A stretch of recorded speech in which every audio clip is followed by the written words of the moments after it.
I'm not going to answer the question Why would you answer that because question? the question is Supreme Court justice, the radical question, left. Will you shut up, man? Listen, who is on your list, Joe? And if Trump loses either one of them, he's gone. I'm ready to declare he's gone.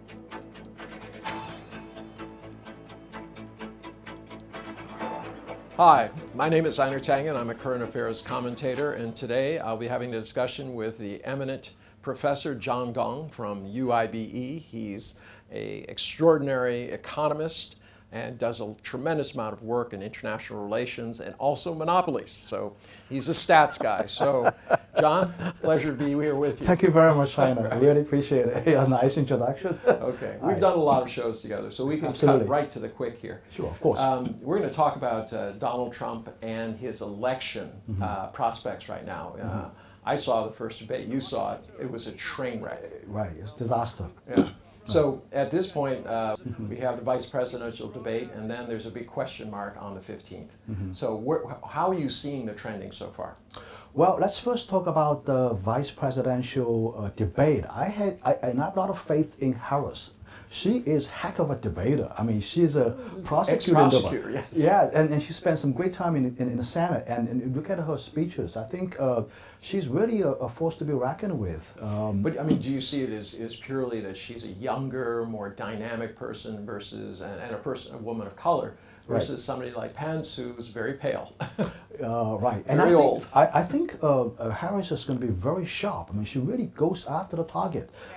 So it's going to be a great debate, in my opinion. It's not going to be like the Trump-Biden debate. What do you expect? I mean, obviously Donald Trump is going to come up, and we're talking about his election chances. The vice presidential debate, given the age of both candidates, has to kind of figure in here. How are you handicapping Well, I mean, that? look at the substance of this election. I think the Democrats are very clear. They're going after him on the issue of the COVID-19 issue, right? The Republicans, they've been trying to shift people's attention away from that. They've been talking about the economy. I mean, and with right the now, president now having COVID-19. Right, exactly. Now he can't get away from this anymore. So how does Pence defend himself? How does he present the president, given and the talk points don't seem to be working. Watching CNN and also Fox News, they keep saying that Donald Trump is being strong.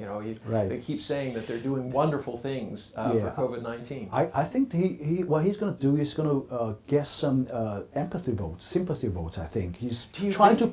I think they're trying very hard to portray him as a hero coming back, right? A 77-year-old man who recovered from COVID-19. Has he recovered? Wait a second, well, John. Not telling people that they've spent millions of dollars on curing this guy, right? I mean, the average American people is not going to get the kind of medical treatment as President Trump does. So, but they're not going to talk about this. But they're going to portray him as a big hero coming back. But is he a hero when he's released from the hospital, he goes back to the White House, and then starts doing photo ops, taking his mask off while he's endangering other people around him. Is that a sympathy vote? Does he get anything from that? I think he's doing this to appeal to his base, basically. It's not going to get people who... We know that, but I mean, his base is with him. I mean, they're solid. Right. I mean, as he said, he could go shoot somebody on Fifth Avenue, and no one would convict him. So let's cut to the quick. How are you projecting this race? The presidency. Which way does it go? No way. I think he has probably less than 10% of chance of winning this election. Let me finish with the votes, the college votes. I think here's my prediction. Okay, Biden's going to win Michigan. He's going to win Wisconsin. He's going to win Minnesota. And I think he's going to win Pennsylvania, okay? Florida and North Carolina might be sort of, that's sort of a toss-up state, right? Arizona, I'm also inclined to go with Biden. I think the lead is... So you're talking a landslide? It's going to be more than 300 votes. I think I call this a landslide. Yeah, absolutely. Okay. More than 300 votes. All right. And Senate? Which way is it going to go? You're projecting a I'm Republican projecting Senate. a very small edge for the Democrats, maybe 1 or 2 votes. Okay. And in the House, continue. Do Democrats pick up more congressmen? The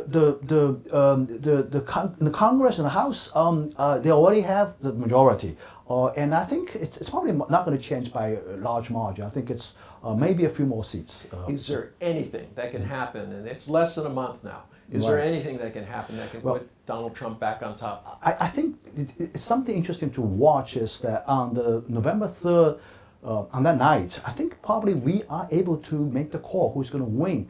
I think it's mostly because of two states. One is North Carolina and one is Arizona.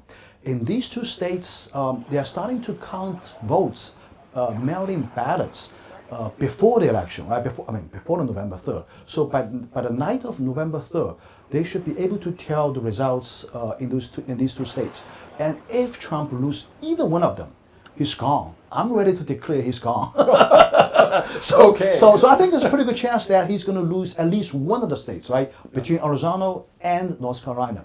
Most likely Arizona. We're going to stay a little bit later in tonight to get the results from Arizona, and we can declare victory for Biden. Well, you have heard it from the expert, John Gong. He is an eminent professor, international affairs expert, and he is forecasting this race. So thank you very much for tuning in this time, and hopefully we'll see you again sometime.